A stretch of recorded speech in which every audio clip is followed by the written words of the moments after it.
estaba cumpliendo años, entonces había cantidad de fiestas, nosotros estábamos en una celebración.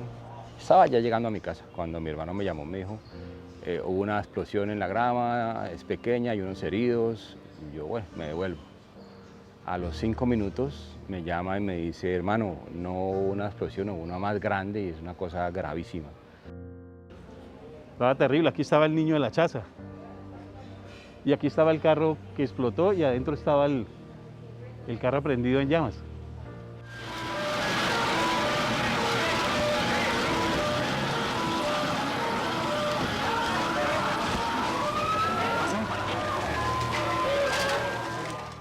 Nosotros llegamos por esa esquina. Lo primero que me llamó la atención es que había muchas cuerdas reventadas y chispeando, había chispas eléctricas. Y comenzamos a caminar de esa esquina hacia acá. Ahí había un bar. Y cuando comienzo a caminar yo me tropiezo con algo que no me deja, como que muy resbaloso. Yo estaba descansando ya aquí en el parque infantil cuando escuché una explosión, pero duro. Se fue la luz, estaba lloviendo, cuando de repente otra, ¡pum! Fueron 2 bombazos. La celebración del aniversario 162 de Villavicencio será recordado como uno de los más oscuros, pues el festejo de esa noche fue arrebatado por el estallido de un carrobomba en este punto exacto de la grama, que hirió alrededor de 80 personas y acabó con la vida de más de una decena de quienes se encontraban en bares y restaurantes de la que por aquella época era la zona rosa de la capital del Meta. Colombia atravesaba un momento histórico, pues las negociaciones que buscaban el fin del conflicto armado con las FARC se habían roto recientemente y a la par se vivía un proceso de elecciones presidenciales que tan solo mes y medio después ganaría Álvaro Uribe Vélez en primera vuelta.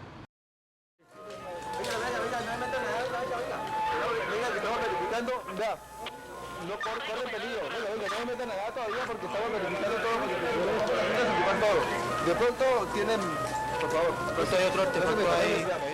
Lo que hice fue alistar mis equipos, cámara, planta, mi montero, eché planta, llegué al sitio, eso estaba oscuro, prendí la planta, oh Dios, vi piernas, vi brazos, pedazos de cráneo, no, era un desastre impresionante, que ahorita me acuerdo y me...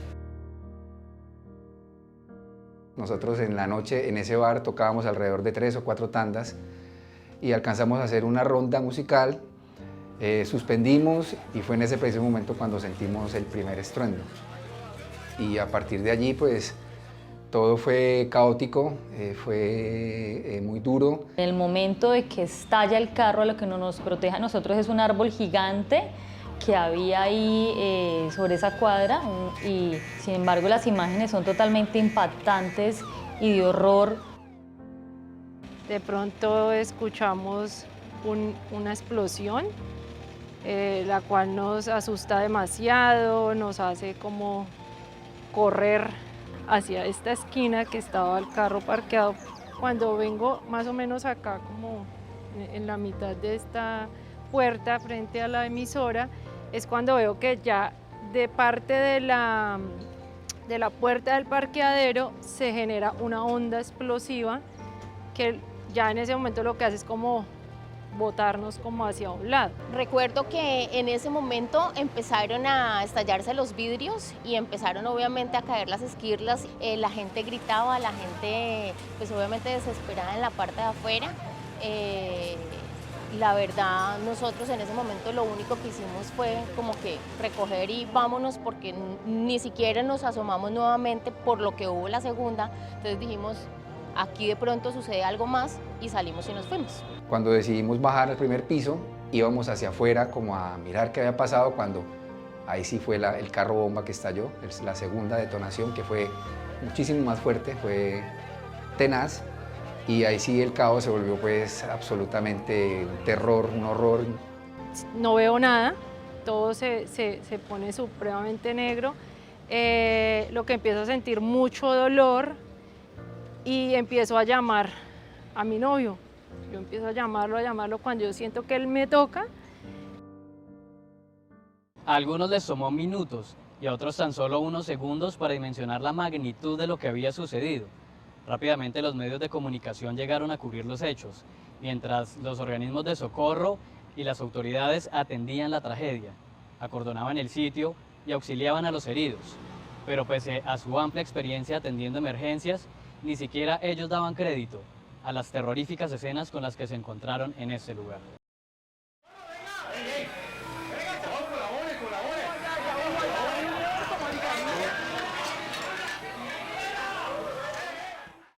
Me encuentro con un piecito pequeño en un tenis Converse rojo, cortado arribita del tobillo. Esa imagen me conmovió muchísimo. Junto a los escombros, cantidades de cuerpos cercenados, sin piernas, sin brazos. No había cómo ayudar a gente. Después de bombazos solamente estaba llegando, era curiosos, corriendo la gente mirando, buscando familiares y eso. Bueno, yo llegué esa noche sobre la 1 de la mañana. Toda el área estaba acordonada, estaba lloviendo, no había luz en el sector. Nos dimos cuenta una escena supremamente aterradora, veíamos todavía humo. Las ambulancias nuestras iban, mientras la ambulancia iba y dejaba a un paciente, nosotros regresábamos por el otro paciente, mis compañeros estabilizaban al otro mientras las ambulancias iban y venían. Era una época que se afrontaba con recursos muy mínimos disponibles, sobre todo en la respuesta para la atención a este tipo de situaciones por atentados terroristas, y que además de ello nos dejaron una enseñanza muy grande, y es que no estábamos preparados. Las ambulancias tratando de echar no uno ni dos, había momentos en que la ambulancia llevaba 4 y 5 personas. La gente se nos abalanzó a la ambulancia y en ese momento nos pedían auxilio todo el mundo. Alcancé a mirar personas que estaban mutilados las manos, mal heridos todos. Mi compañero, él se bajó rápido a tratar de ayudarlos, pero era tanto el desespero y la agonía de la gente que ellos mismos se subían solos, mal heridos, se subían a la ambulancia. Me despierto en un taxi donde siento mucho dolor en mi estómago, le pido que me suelte el jean, empiezo a llamar a mis abuelos que en ese momento ya habían fallecido, les pido que por favor que me ayuden y que me salven la vida. Alcanzamos a ver que la gente en medio de la penumbra al frente de la avenida de la Grama, la que baja hacia el centro, hoy en día es bajando porque en esa época era subiendo. La gente corría despavorida, vi que gente alzaba a otra gente como tratando de llevarla a subirla a un carro, a una ambulancia. Entonces nos mirábamos entre nuestros compañeros y las demás personas que estábamos atendiendo, decíamos, ¿qué más va a pasar? Intentábamos todos salir de esa cuadra porque el polígono lo cierran, porque el temor era que había un tercer artefacto. Lloré mucho, yo lloré mucho tiempo, mucho rato. Llamé a mi jefe llorando, le conté, él me decía que me calmara porque no iba a poder hacer mi trabajo, pero yo no quería hacer ese trabajo. Yo no quería contar eso. Bueno, es un momento muy difícil, es un momento que obviamente queda marcado en la mente de todos los villavicenses. Físicamente tuve demasiadas esquirlas, manos, brazos, piernas.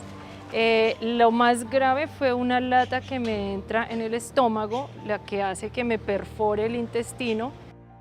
Cerca de la casa donde yo estaba ahí había quedado una extremidad de una persona. Yo pienso que eso es lo más doloroso porque todos queremos y todos quizás pues sabemos que la muerte es una realidad, pero es que depende en la forma en que llegue y que tú no puedas ni siquiera encontrar a tu familiar completo para darle una digna sepultura es de las cosas más horrorosas y más horribles que tiene la guerra. Habíamos vivido muchas situaciones, muchos muertos, muchas situaciones, pero en otras circunstancias, en unos combates, en otra clase de circunstancias, pero en la circunstancia de un carro bomba, jamás. Y yo creo que en la guerra que vivió Villavicencio, que sufrió Villavicencio, eso fue lo peor.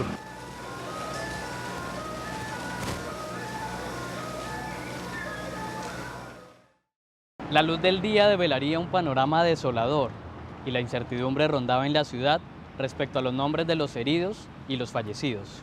Por fortuna pusieron la onda, pusieron respetando debajo del carro, entonces levantó el carro y la onda explosiva fue bajita. Ya cuando salió el sol, que hubo luz, pues no, el tema fue impresionante, dantesco, no me imaginaba la magnitud del daño que había. Pasamos derecho al otro día las clínicas, el hospital, las historias. La del niño, el niño vendía flores, vendía cigarrillos, vendía esquelas, vendía tarjetas. Era un chico de 14 años que vivía con la abuela y el niño murió ahí, murió. Cuando hablamos con la abuela nos decía que el niño decía que él trabajaba para comprarle una casa a ella. Ese fue el niño, ese fue el piecito que nos encontramos al comienzo. Esos son los problemas que tenía la guerra y que en ese entonces estábamos acostumbrados a vivirla. La guerra en el departamento era muy terrible, tanto así que de los 8 días, 7 días que tiene la semana, usted 5 días cubría orden público. Muerte de soldados, combates, explosiones por allá en las zonas rurales, ¿sí? Pero ya llegar a que un carro bomba estallara dentro de la ciudad. Esa madrugada del domingo 7 de abril dejó una marca imborrable, no solo física, sino emocional en quienes vivieron para contarlo. Recuerdos simplemente difíciles de olvidar.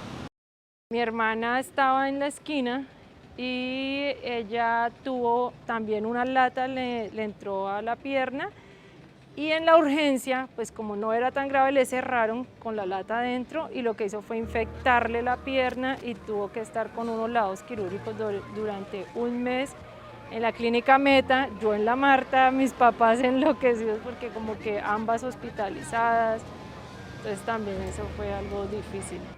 En el momento nosotros sentimos cansancio, sueño, dolor.